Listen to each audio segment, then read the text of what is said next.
Welcome to Grieving Insomniacs. I am your host, Christy Haberman. I am glad you're here. Thanks for being a part of our community. A few disclaimers before we get started. I am a licensed therapist. However, this podcast is not to be considered mental health therapy or counseling. It is for entertainment purposes only and is not associated with my counseling practice, Christy Haberman Counseling Services. Thanks for showing up. Welcome to Grieving Insomniacs. This is your host, Christy Haberman. I wanted to thank everyone that's been listening to my podcast. I went and reviewed the count today. It's up to 1,500 listens. For those of you that are listening, I so appreciate each and every one of you. I appreciate the comments that I have been getting on Facebook and Instagram. It's nice to interact with you all. So I'm here with Kai the Wonder Dog. And I thought that I would talk a little bit more about signs that we can get from our deceased loved ones. So I just reviewed one of my old podcasts to see what I had said about it. And this content today is completely different. So I wanted to tell you a little bit about myself. When I was very young, 4 or 5 years old, I was told I had a very active imagination. It's a long story. So 6 years old, I think I was about 6. There was a severe thunderstorm one night. And I slept in the basement, and then there was a middle floor, and then there was the floor where my parents were on. And I was coming up from the basement, and I get lost in the memory. I'm coming around by the refrigerator into the dining room, and then the living room is right off the dining room, and there's someone sitting in the chair looking out the window. It's all in black. And he's got horns, and he's got, I don't know what they call that, a shaft or something holding on in his hand. And I knew that he was coming to get me.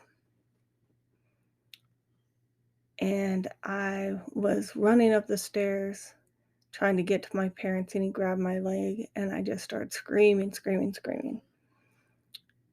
So that was my first experience with the paranormal. And there for a period of time, it's not in the town that I live in now.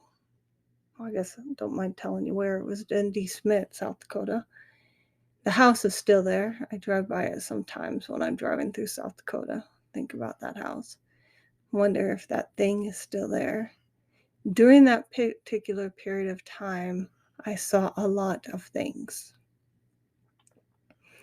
And everyone would tell me that it's just my imagination. I wasn't really seeing what I was seeing. Just various things like that. So I have a long history of being interested in the paranormal. I think that's when it started back then. I've always been interested in sci-fi and books about witches and ghosts, and so I've always been, and I'm an avid reader. I read 5 to 10 books a week. In fact, I finished 3 this weekend because I'm not feeling well. And so the paranormal world was normal for me. Never really heard anything. And aside from that one time, well, there was a couple other things that happened, but very similar to just seeing that black thing in the chair, which I now know is called a shadow person. I just know that early experience kind of primed the pump for paranormal experiences.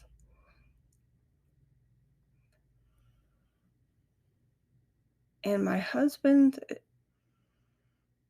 trying to think how this went. Yeah, was why Christopher's still alive. So next time I saw a full body apparition was when my husband's grandmother died.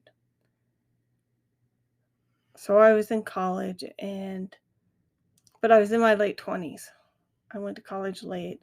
Kids were with my parents or my mom in South Dakota. And I was sitting there doing my homework, and I looked up, and there was this lady standing there. She had her hair up in a bun. It was gray hair. She had an apron on, and she was bent over at the back, and she was looking at me. And it was like she was looking in an oven is what I thought. I did not find out till, I think, 2018 that she had osteoarthritis so bad that that's how she stood. And everyone reassures me that who I saw that day was his grandmother. And I wasn't scared. I knew it was his grandmother, actually. And I knew that she had just come to see who Roger was going to marry. So when Christopher died, I was aware of all of these things. So I'm telling you, I woke up the next morning and started looking for orbs. Because I'd watch Ghost Adventures. They'd been on for a while. Before that, various other ghost shows. I was always watching them things. I never thought they really applied to my life, though. So what this podcast is going to be about is how I went about developing a way to connect with Christopher, because I get so many questions about this. So many questions about it. And so I just wanted to tell you what my journey was like. It was the next day. We went to view his body, and I'm taking pictures all around the room, looking for an orb, seeing if he was there, because I knew the day he died that I refused to believe that was it, that was the end. This wasn't going to happen. And that's where it all started, my belief in working on signs. So if you're one of these people that wants to have a sign, and I say it over and over again, from their deceased loved ones, you have to believe first. You have to believe that it is possible first. Then it comes together for you. So the other thing that I did is I started getting books, and I started reading. So I started with James Van Praagh, and I read all of his books. There's another one, I always get her name wrong. I confuse her with Marianne Wilkinson, but she's the lady that Ghost Whisperer was based off of. I read her books. And as I'm reading the stories, it reaffirms for me that this is true, that it is possible. And I got to throw in the show Dead Files there too, because I started watching Dead Files. And there was always just like this nagging, well, are you sure? Are you sure? Are you sure? And the other thing I did is I joined a psychic development group. And I went and I bought books on how to meditate. I bought books on how to be a medium, understanding empathy, understanding chakras. I'd already been interested in crystals. And so I already knew I had some empathic abilities, or clairsentient they're called, which is that you have the ability to feel people's emotions and feel different things. When I was first a counselor in California, I literally had a closet for an office. I have coworkers that complain because I don't have an office. Hey, I did my first therapy sessions in a closet because that's all the school had. And I put up paper to cover some of the supplies, and I went in there one day and it felt different. I could feel the difference in there. It felt angry, it felt agitated. And so I asked around and said, oh, what happens? And they said that they had a student that had a meltdown in class. So they put him in the closet where then I'm sure he was supervised with his aide so that he could calm down. And I knew then that I had the ability to feel people's emotions because he left his emotions behind. And that's when I became interested in essential oils and crystals. And this was long before I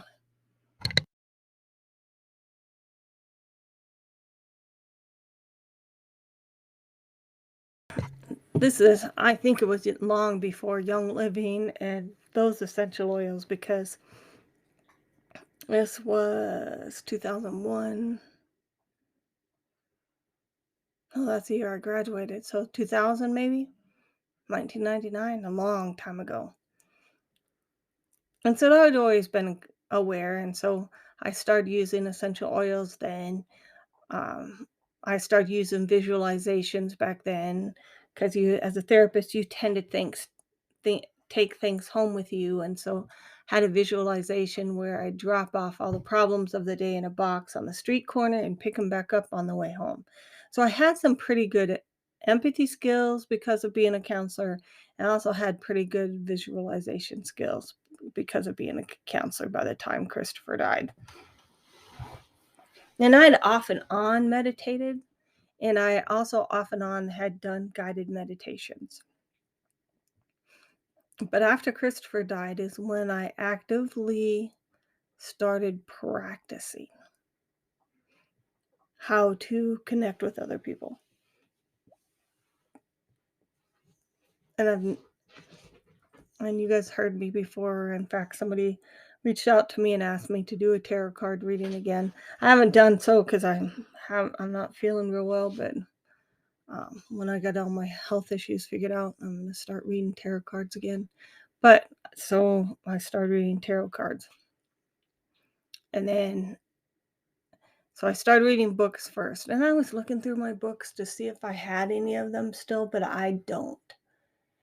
But the first thing you need to do is start learning to meditate. Because in order to quiet your mind, you have to learn to meditate. And I will tell you, one of the reasons why I stopped meditating is because when I went to sleep, or right as I'm falling asleep, there'd be these line of people lining up, and I did not know how to talk to them. And so it got to be a little disturbing at times. um, but really, because the only person I really wanted to talk to was Christopher. So you start by meditating and believing that it is possible. Meditate, believe that it is possible. The other thing that I did, and I wish I could remember this lady's name, but I cannot.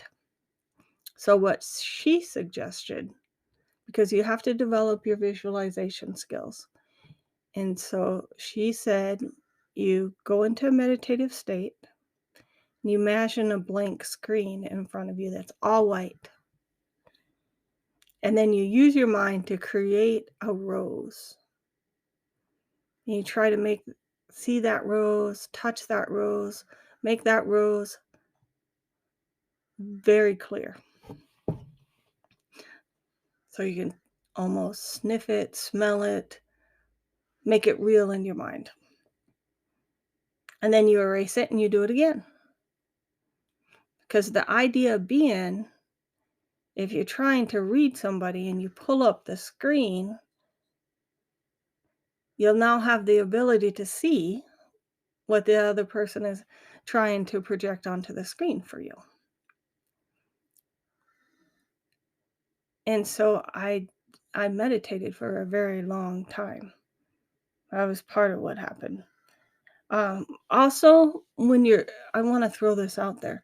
When you are early in grief, and to me, early in grief is as long as it takes. But I'm going to say my early grief was at least 5 years, maybe even 6, before I could even get to a place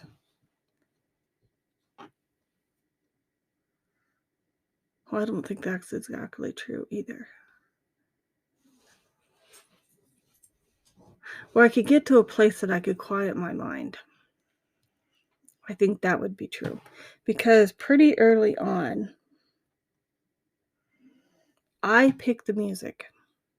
I picked the music that I believe Christopher was talking to me through. And then, after the music played, I'd say thank you, or I'd tell him I loved him. And the more I did that, the more the music played. And I wanted to believe so badly that it was Christopher that I just did. Now, this is the critical piece, people. And I was thinking about this when I was planning this podcast. I was thinking about my therapist. And right after Christopher died, the first year I had a therapist, and we were talking about God. And I was telling him that I had these like real spiritual moments in my lifetime, too long to go into. And I said I still struggled with believing. And he says to me, "What do you need? Do you need him to come down here and stand in front of you and say, 'I'm God,' and then you'll believe?"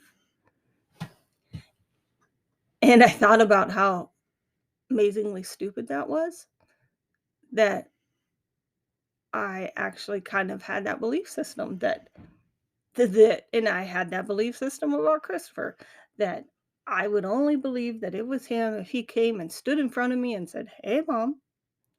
Yeah, that's not quite how that works. And when people talk about signs, I think that's what they're looking for. They're looking for definitive proof that that was their child.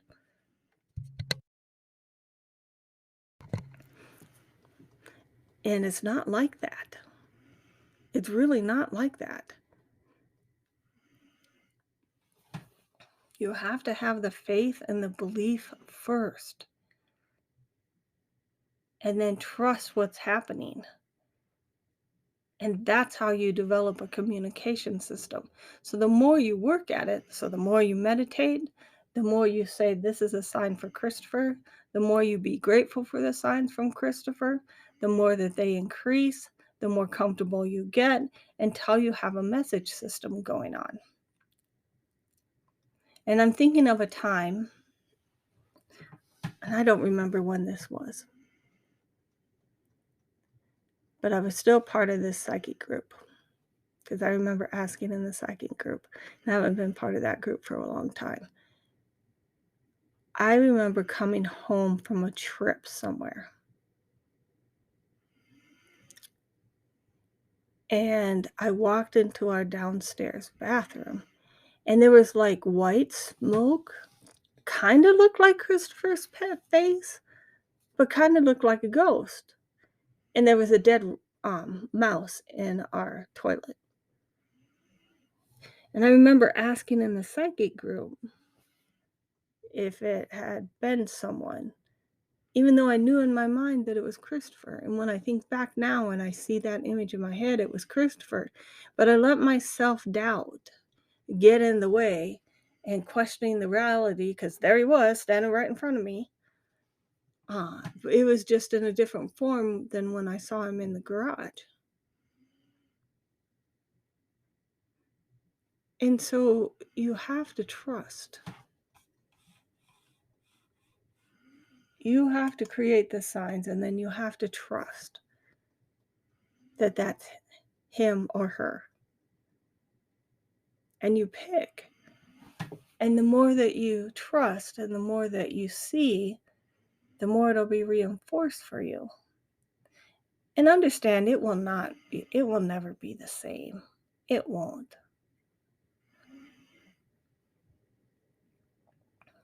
The other thing that I did is I joined a psychic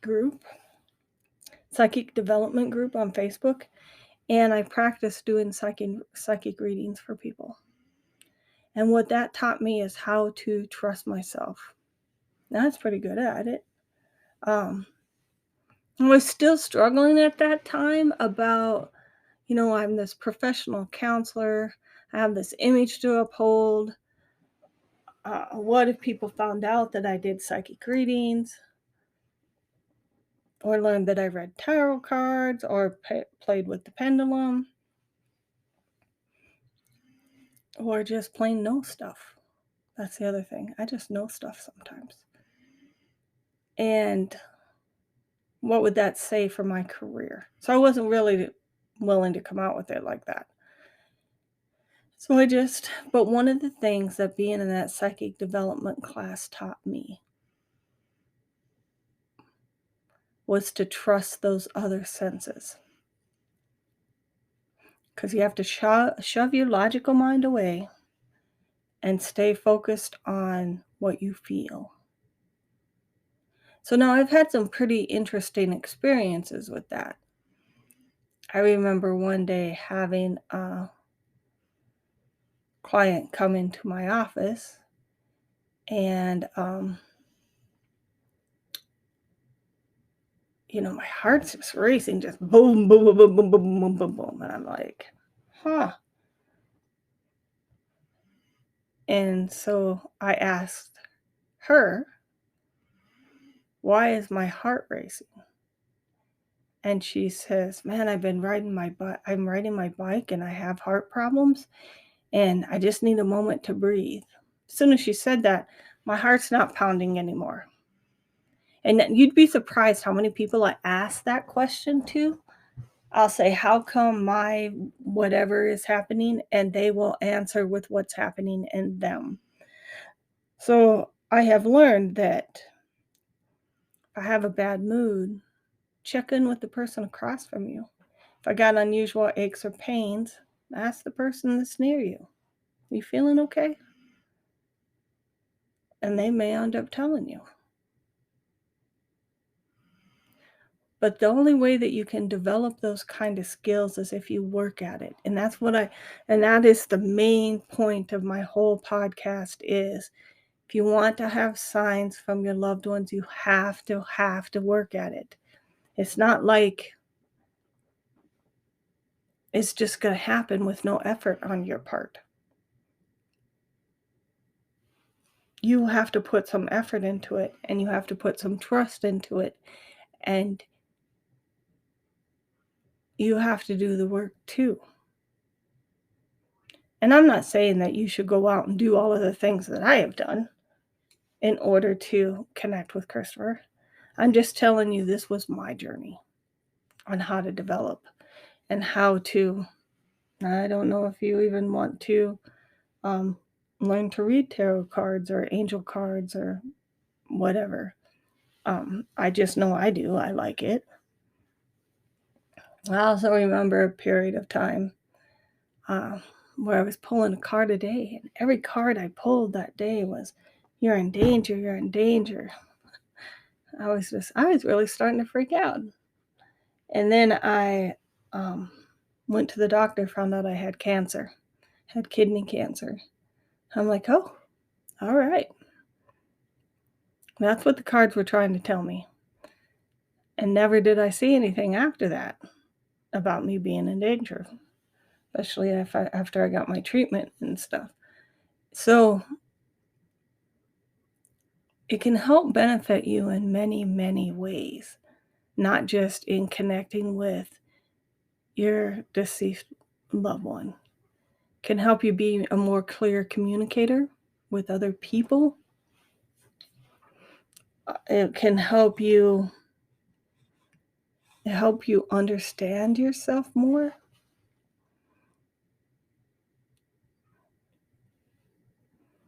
But I cannot emphasize enough that the most important thing is that you believe it's possible.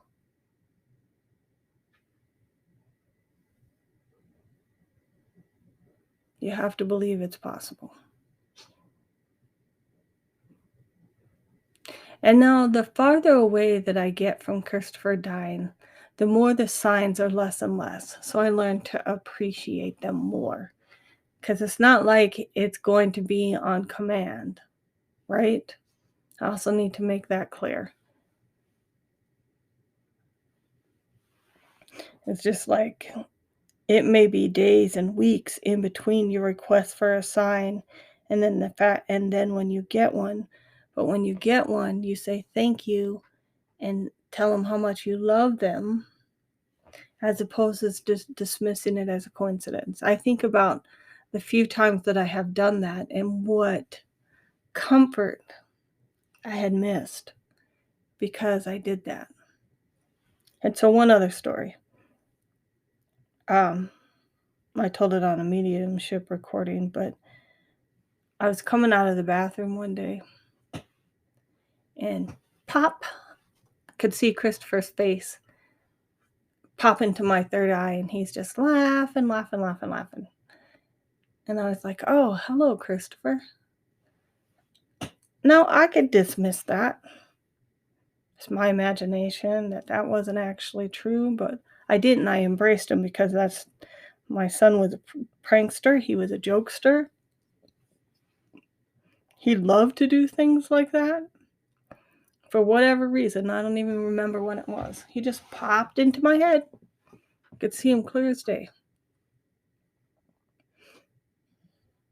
And I believe that can happen for anyone. You just got to put the work into it. So I hope this has been helpful. I hope I'll review the suggestions I have real quick.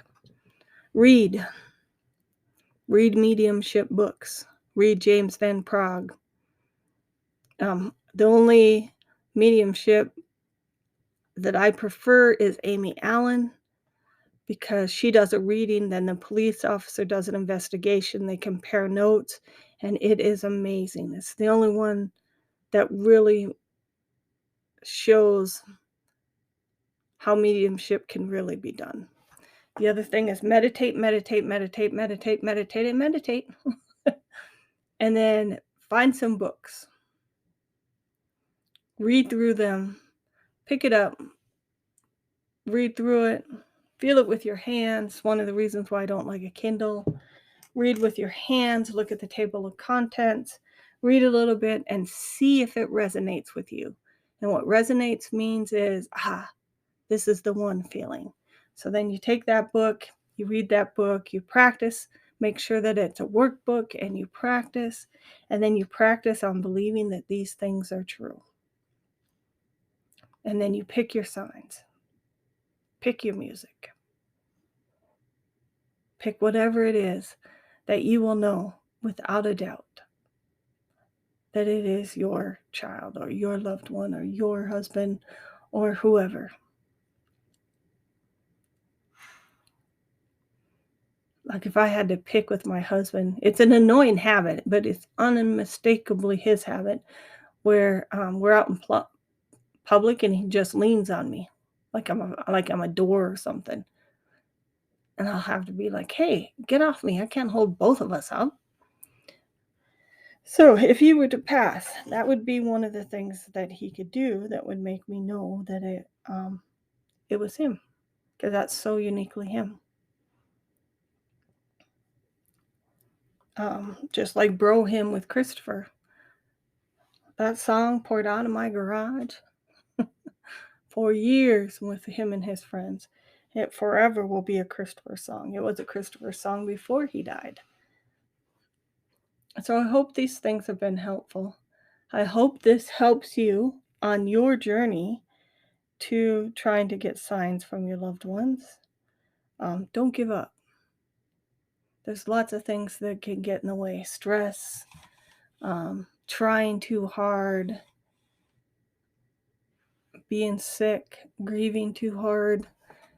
Give it some time and practice. And all of a sudden, one day, it will happen for you. I'm one of those people that doesn't, that believes anyone can do it. I don't think there's anybody that can't. So thanks for listening. This is Christy and Kai, the Wonder Dog, signing off. You have a good week, and we'll see you next week. If you have anything you want to talk to me about or want me to do a podcast on, please just reach out. Send me a message on Instagram or on Facebook.